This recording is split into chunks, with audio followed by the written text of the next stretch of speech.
First of all, I would like to acknowledge I'm representing the Economic Council of NPP.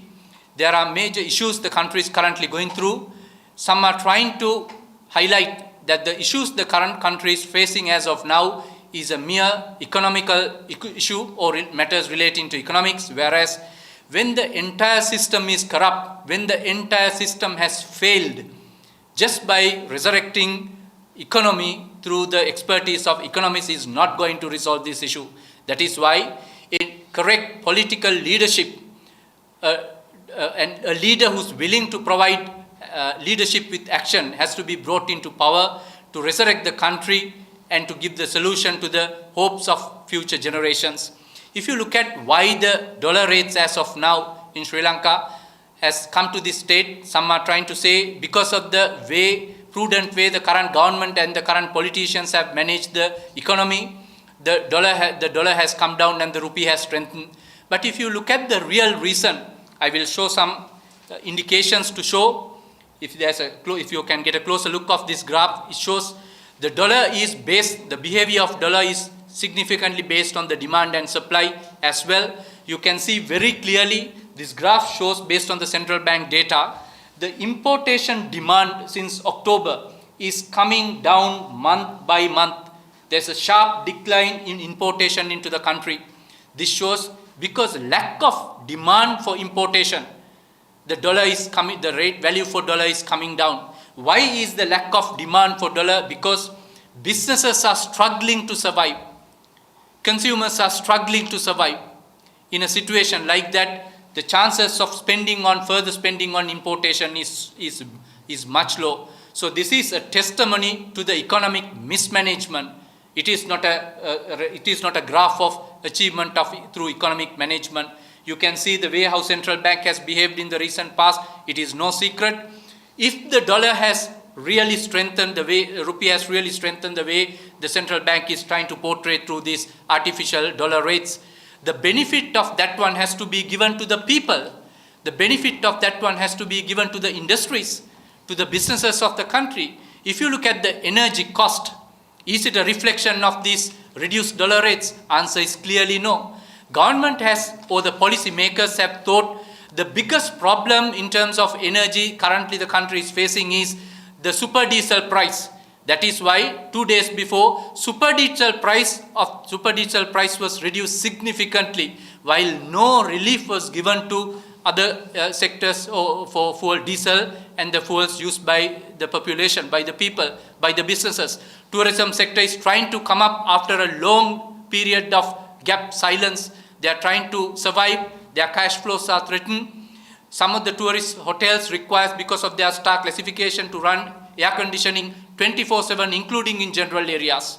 The energy cost is a killer on their cash flow.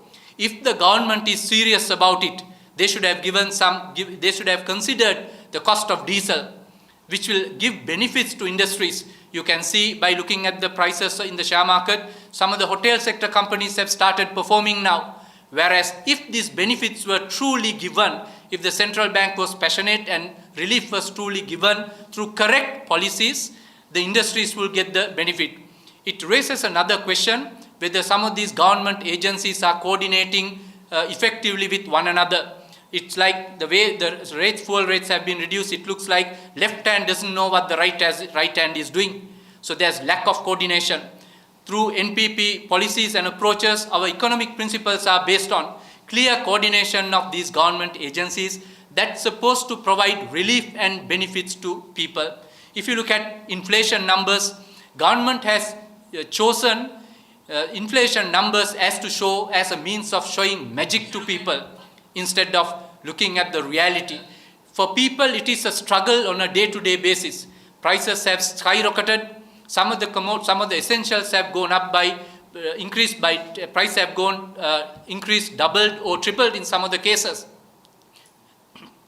Whereas government inflation numbers shows it is a mere manipulation of numbers. The people are struggling, businesses are struggling. If you look at the inflation numbers, central bank is once again boasting the AWPLRS significantly come down. But if you look at the prices that people have to pay, if the cost of borrowings businesses have to pay, there's no significant difference as of now. It is true, there's a reduction in rates, but the proportionality of those benefits have not come to people yet. The proportionality of benefit has not come to businesses yet. So it is important to have an effective mechanism. That is where NPP's economic policies are about facilitating and having a mechanism to drive these benefits to the businesses and to people. Businesses can start, based on their input cost reduction, then can start manufacturing, engage in more activities that will increase the supply of goods and services to the market, that will drive down the prices, which will bring down the inflation.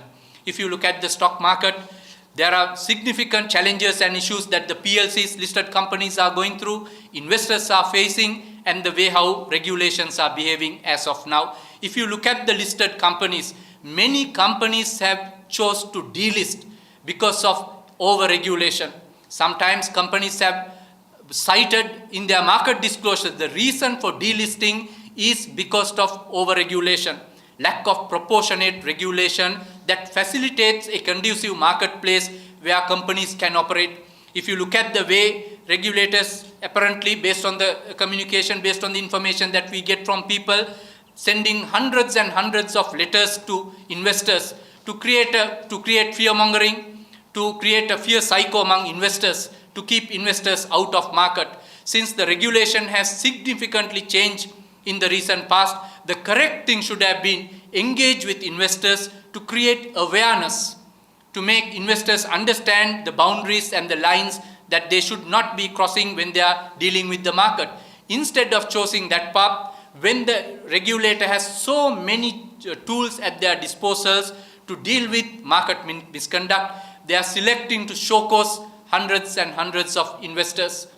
They are, instead of providing the relief to listed companies by considering a situation where, given the context of the country is going through unprecedented calamity of economic collapse, companies are struggling to raise capital.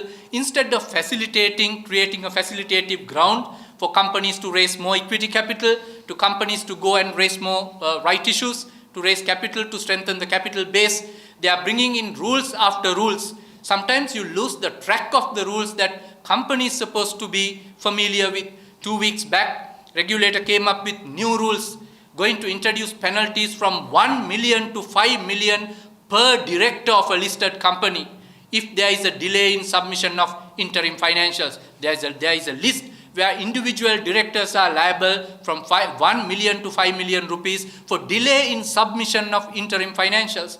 No doubt it is true that information is the key. Market has to be provided with timely information at any time. But if you look at a company with 10 directors, the penalties are going to be ranging from 10 million to 50 million. Mind you, it is per quarter.